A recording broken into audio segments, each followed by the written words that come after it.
अस्सलामुअलैकुम, मैं हूं अक्सर रोशन और हमारी आज की वीडियो का टॉपिक है क्वांटम नंबर्स।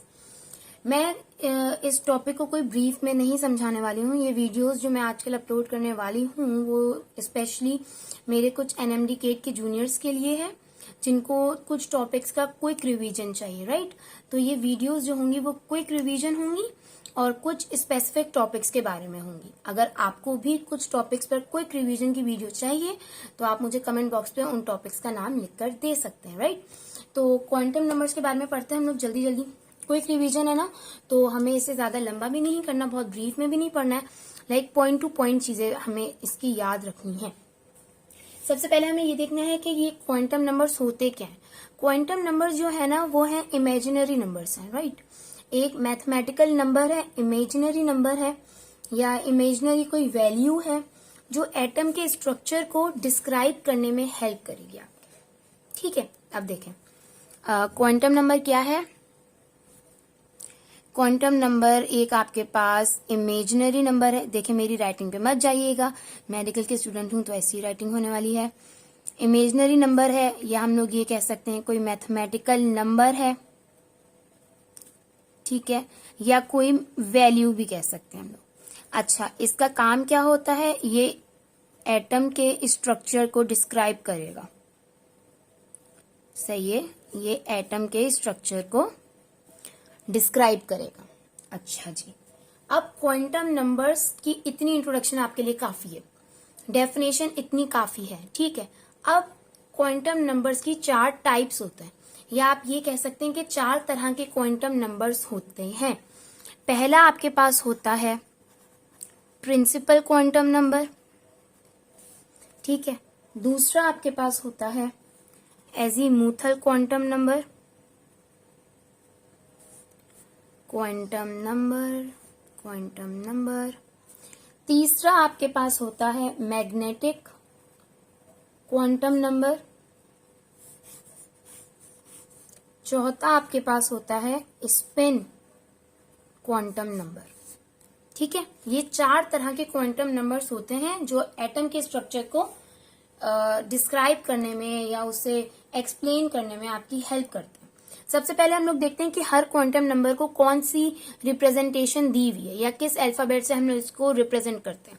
तो प्रिंसिपल को हम लोग एन से करते हैं, ठीक है। एजीमुथल को हम लोग एल से करते हैं, मैग्नेटिक को एम से, स्पिन को एस से। देखिए magnetic M for magnetic, S for spin. Principal में देखिए एन आता है, ठीक है। तो प्रिंसिपल क्वांटम नंबर और एजीमुथल एल से। आप इस तरह मतलब थोड़ा सा हम लोग चीजों को रिलेट जब करते हैं तो चीजें हमें जल्दी जल्दी याद हो जाती हैं, राइट। अब प्रिंसिपल क्वांटम नंबर एटम का कौन सा फीचर डिस्क्राइब करता है। ये चारों क्वांटम नंबर ना एटम के डिफरेंट डिफरेंट फीचर्स को डिफाइन, डिस्क्राइब या एक्सप्लेन कर रहे होते हैं। तो प्रिंसिपल क्वांटम नंबर क्या कर रहा होता है, ये एटम के साइज को बताता है। प्रिंसिपल क्वांटम नंबर क्या बताता है, ये एटम के साइज को बताता है, सही है। अब अगर इसी तरह हम लोग देखें तो एजीमुथल क्या बताता है हमें।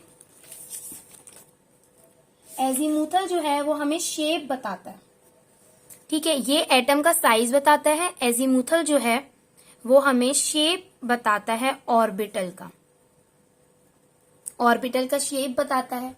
मैग्नेटिक जो है वो हमें बताएगा कि नंबर ऑफ सब ऑर्बिटल्स कितने हैं, ठीक है, नंबर ऑफ सब ऑर्बिटल्स कितने हैं। अगर बुकिश का वर्ड देखें तो ये कहते हैं कि मैग्नेटिक नंबर जो है वो इलेक्ट्रॉन की ओरिएंटेशन बता रहा होता है। लाइक एक ऑर्बिटल में कुछ इलेक्ट्रॉन्स होते हैं, वो इलेक्ट्रॉन कैसे ओरिएंट कर रहे हैं, कैसे रिवॉल्व कर रहे होते हैं, तो वो मैग्नेटिक क्वांटम नंबर बताता है, ठीक है। तो वो सब ऑर्बिटल्स में इलेक्ट्रॉन्स जो हैं वो रोटेट कर रहे होते हैं। ऑर्बिटल्स, सब ऑर्बिटल्स क्या होते हैं ये मैं आपको एक नेक्स्ट वीडियो में बताऊंगी, ठीक है। अभी सिर्फ दिमाग में ये रखिए कि एजीमुथल क्वांटम नंबर ऑर्बिटल का शेप आपको बताता है और जो मैग्नेटिक क्वांटम नंबर है वो आपको सब ऑर्बिटल्स का नंबर बताएगा या इलेक्ट्रॉन्स की ओरिएंटेशन बताएगा। और इसके बाद जो हमारे पास आ जाता है स्पिन क्वांटम नंबर, वो हमें बताता है कि इलेक्ट्रॉन किस डायरेक्शन में स्पिन कर रहे हैं, डायरेक्शन ऑफ स्पिन बताएगा। Spin off electron. ठीक है, आपको ये पता चल गया कि क्वांटम नंबर क्या होता है, कितने तरह के क्वांटम नंबर्स हैं, उन क्वांटम नंबर्स को हम लोग किस अल्फाबेट से रिप्रेजेंट करते हैं। इसके अलावा हमें ये भी पता चल गया कि हर क्वांटम नंबर एटम का कौन सा फीचर एक्सप्लेन कर रहा होता है। अब इन्हीं क्वांटम नंबर से ना कुछ छोटी छोटी सी चीजें हैं, ठीक है, जो मैं आपको साथ साथ बताती जा रही हूँ, आपने वो भी देखना है कि क्या क्या है। ठीक है, अब ये जो हमारे पास प्रिंसिपल क्वांटम नंबर है ना, प्रिंसिपल क्वांटम नंबर में क्या चीज है कि आपका जो साइज है ना एन, जो प्रिंसिपल क्वांटम नंबर जितना बड़ा होगा एटम का साइज जो है वो उतना बड़ा होगा।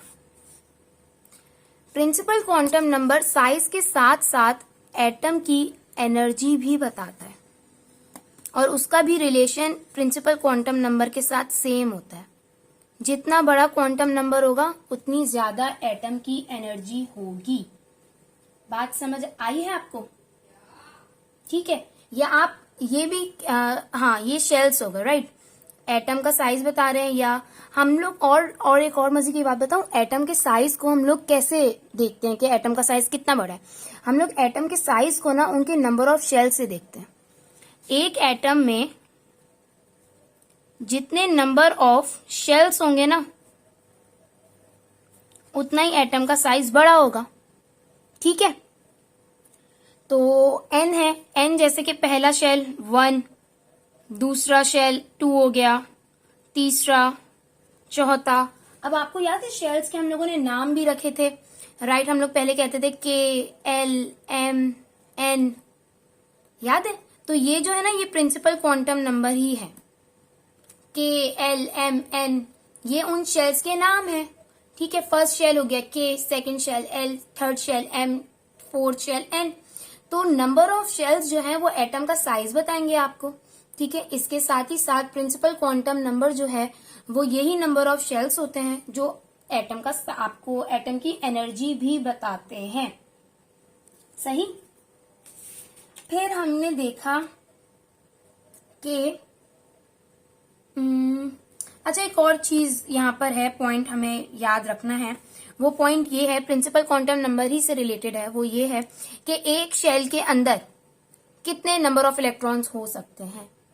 ठीक है, एक शेल के अंदर कितने नंबर ऑफ इलेक्ट्रॉन्स हो सकते हैं, उसको फाइंड आउट करने का फॉर्मूला ये है कि आप 2n², ये एक फॉर्मूला है, वो आप यूज कर लें।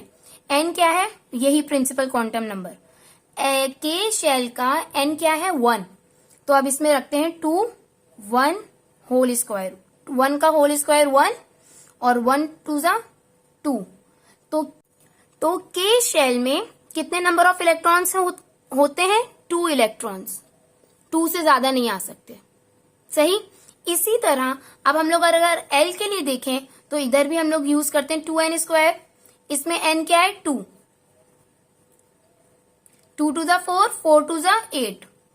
और एल में यानी हमारे सेकंड शेल में 8 इलेक्ट्रॉन्स होते हैं। इसी तरह अगर आपको कोई भी n की वैल्यू दे दी जाए तो आप उसमें नंबर ऑफ इलेक्ट्रॉन्स को फाइंड आउट कर सकते हैं। Got my point? ठीक है, कोई भी प्रॉब्लम है वीडियो को आप रिवर्स करें और दोबारा देखें, फिर भी समझ ना आए तो आप कमेंट सेक्शन में भी पूछ सकते हैं। ठीक है, फिर हमारे पास दूसरा आ जाता है azimuthal quantum number. Azimuthal quantum number के बारे में हमने बताया कि ये एल से डिनोट होता है और ये ऑर्बिटल का शेप बताता है। अच्छा जी, अब इस ऑर्बिटल का शेप क्या होता है? तो कहाँ थे हम लोग? तो एजीमुथल क्वांटम नंबर के बारे में भी कुछ इंपॉर्टेंट चीजें हैं। अच्छा, एजीमुथल क्वांटम नंबर का ना, एजीमुथल क्वांटम नंबर की स्टैंडर्ड वैल्यूज होती हैं। ठीक है, एजीमुथल क्वांटम नंबर की कुछ स्टैंडर्ड वैल्यूज होती हैं। एजीमुथल क्वांटम नंबर 0 से स्टार्ट होगा। ठीक है, और अब वो कहां तक चलेगा वो ये फॉर्मूला डिसाइड करेगा। पहला एजीमुथल क्वांटम नंबर यानी पहले शेल का जो एजीमुथल क्वांटम नंबर एल की वैल्यू है वो 0 होगी। सेकेंड शेल की क्या होगी वो इस फॉर्मूले से पता चल जाएगी। अब देखें पहले की भी ना 0 कैसे आई है। अगर हम लोग यही फॉर्मूला देखें n-1 और n है हमारा पहला शेल यानी फर्स्ट, तो 1 माइनस 1 इज इक्वल टू 0। देखा हमारे पास l आ गया 0। अगर हम लोग इसी n की वैल्यू निकालें, इस n की वैल्यू क्या है 2, और यही फॉर्मूला हम लोग पुट करें n माइनस 1, तो 2 माइनस 1 कितना हो गया 1। इसका मतलब अगर आपको n की वैल्यू दी जाए तो आप इलेक्ट्रॉन के साथ ही साथ, सॉरी आपको पेज नहीं दिख रहा, नहीं दिख रहा था, मुझे नहीं मालूम हुआ। अच्छा मैं कंटिन्यू करती हूँ। अगर आपको n की वैल्यू दी गई है तो आप नंबर ऑफ इलेक्ट्रॉन्स के साथ साथ उसका एजीमुथल क्वांटम नंबर भी फाइंड आउट कर सकते हैं। So easy. आपको बस फॉर्मूले याद करने हैं, आपको बस चीजें थोड़ी सी दिमाग में बैठानी है, कुछ चीजें याद करनी है, कुछ चीजों के कॉन्सेप्ट आपको सही से समझने हैं। तो ये टॉपिक बहुत ज्यादा आसान है, ठीक है। आपको मैंने बताया एजीमुथल क्वांटम नंबर एल से डिनोट करते हैं हम लोग। ये ऑर्बिटल का शेप बताता है, इसकी कुछ स्टैंडर्ड वैल्यूज होती हैं। एल जो है वो हमेशा 0 से स्टार्ट होता है, इसका फॉर्मूला होता है n माइनस 1। किसी भी शेल के लिए हम उसका azimuthal quantum number find out कर सकते हैं अगर हम उसे उसकी वैल्यू n का मालूम हो तो, ठीक है। अब हमें ये पता है ना कि 4 तरह के ऑर्बिटल्स हैं जो हम लोग पढ़ रहे हैं। कौन कौन से? s, p, d और f, ठीक है। तो इनके लिए l की वैल्यू चलें एक एक करके बताएं। पहले की तो हमने बोला कि 0 होती है, दूसरे की बताएं 1, फिर n माइनस 1 यानी 3 माइनस 1 2, 4 माइनस 1 3। कैसा, बात समझ आ रही है? हल्की हल्की थोड़ी थोड़ी सी। बार बार आप एक ही चीज को रिवाइज करते जाएंगे, चीजें आप लोगों के लिए बहुत आसान होती जाएंगी, बहुत ज्यादा आसान होती जाएंगी। बस आपको शुरू करना है इसे थोड़ा सा पढ़ना, ठीक है। अब हम लोग करते हैं मैग्नेटिक और फिर स्पिन क्वांटम नंबर, तो बहुत ज्यादा इजी है। हमारा जो मैग्नेटिक क्वांटम नंबर होता है ना, हमने बताया कि वो स्मॉल m से डिनोट होता है। वो नंबर ऑफ सब ऑर्बिटल्स हमें बताता है और इसके साथ साथ इलेक्ट्रॉन्स की ओरिएंटेशन के बारे में भी बताता है। हमारे पास जो m की वैल्यू होती है ना वो भी कांस्टेंट है, मतलब इस तरह की होती है m की वैल्यू कि m इज इक्वल्स टू -1 से +1 तक की ये वैल्यू है m की। माइनस से शुरू होगी प्लस तक जाएगी, माइनस से शुरू होगी प्लस तक जाएगी। जैसे कि एग्जाम्पल लेते हैं, हम इसकी एग्जाम्पल लेते हैं इस s ऑर्बिटल की। तो इस s ऑर्बिटल के हमारे पास n जो है वो 1 है, l जो है वो 0 है, तो इसका m क्या हुआ 0। अच्छा सॉरी, ये ना 1 नहीं है, ये l है। Like magnetic quantum number find out करने के लिए हमें एजीमुथल क्वांटम नंबर की हेल्प लेनी होगी, ठीक है। -l 2 + l, और इसके लिए एक और स्पेशल केस लिखते हैं हम लोग थ्रू 0, 0 भी आएगा बीच में, ठीक है। स्केल देखें ना, -1 आता है, फिर 0 आता है, फिर +1 आता है, लाइक इस तरह, ठीक है। अगर l की वैल्यू 1 है तो आप -1 0 +1। अगर l की वैल्यू जैसे कि यहां पर 0 है तो बस m की वैल्यू भी फिर 0 हो गई, क्योंकि 0 में प्लस माइनस तो नहीं होता। अब इसी तरह अगर हम लोग देखें p की वैल्यू को, p के लिए हमारे पास l क्या है +1, तो अब इसका m यानी मैग्नेटिक क्वांटम नंबर क्या होगा, पहले इसका -1 होगा, फिर 0, फिर इसका +1 होगा। इसी तरह अगर हम लोग d का देखें तो इसकी l की वैल्यू 2 है, तो पहले -2, -2 से -1, लाइक हम लोग लाइन से जा रहे हैं, 0 +1 +2, ठीक है। मतलब स्केल की लाइनिंग स्टार्ट कर देंगे हम लोग मैग्नेटिक क्वांटम नंबर पर। Magnetic quantum number azimuthal quantum number से आराम से फाइंड आउट हो सकता है। फिर मैग्नेटिक क्वांटम नंबर पर एक और मजे की चीज आती है। मैग्नेटिक क्वांटम नंबर क्योंकि वो सब ऑर्बिटल्स के बारे में बताता है, तो हम लोग ये भी देखते हैं कि एक सब ऑर्बिटल्स में कितने नंबर ऑफ इलेक्ट्रॉन्स आ सकते हैं। एक हमने देखा था कि एक शेल के अंदर कितने नंबर ऑफ एटम्स आ सकते थे, उसका फॉर्मूला था 2n²। अब एक सब ऑर्बिटल में कितने नंबर ऑफ इलेक्ट्रॉन्स आ सकते हैं, इसका फॉर्मूला होता है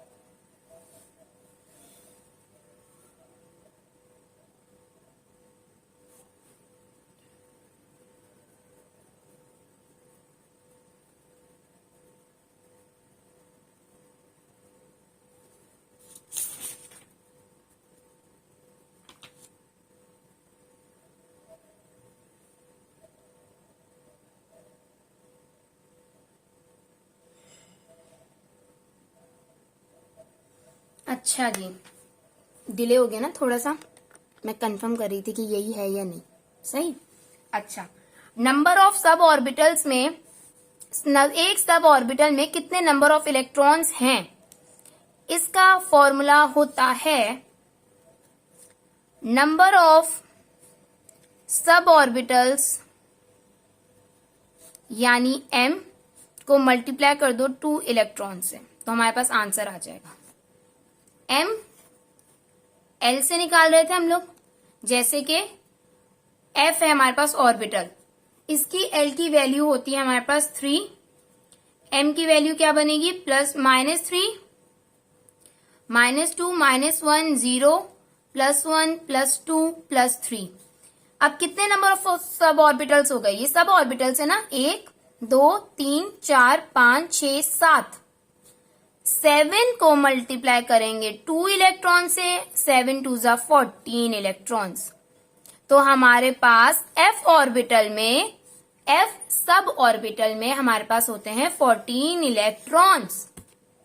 ठीक है, ये चीज यहीं पर रुक जाए, दोबारा करें, दोबारा से देखें, और उसी तरह हर सब ऑर्बिटल के लिए नंबर ऑफ इलेक्ट्रॉन्स की वैल्यू फाइंड आउट करें। ठीक है, जब तक हम देखते हैं कि स्पिन क्वांटम नंबर क्या होता है। भाई स्पिन क्वांटम नंबर सबसे आसान होता है। 2 तरह की इसकी डायरेक्शन हो सकती है, इलेक्ट्रॉन की 2 तरह की डायरेक्शन हो सकती है, या तो क्लॉकवाइज या तो एंटी क्लॉकवाइज। ठीक है, अगर क्लॉकवाइज हुआ, क्लॉकवाइज अगर होगा तो -½ की वैल्यू आ जाएगी, और अगर एंटी क्लॉकवाइज हुआ तो +½ की वैल्यू आ जाएगी। ठीक है, -½ +½ बस ये हमारा हो गया क्वांटम नंबर। मैंने आपको बता दिया कि क्वांटम नंबर क्या होता है, क्वांटम नंबर क्या किस चीज में हेल्प करता है हमें। मैंने आपको ये भी बता दिया कि क्वांटम नंबर कितने तरह के होते हैं, और हर क्वांटम नंबर किस अल्फाबेट से रिप्रेजेंट होता है, और वो एटम का कौन सा फीचर डिस्क्राइब कर रहा होता है। इसके साथ साथ मैंने आपको ये भी बता दिया कि उनकी वैल्यूज को फाइंड आउट कैसे हम लोग करते हैं, उनके फॉर्मूलाज जो हो गए मैंने आपको वो भी बता दिया।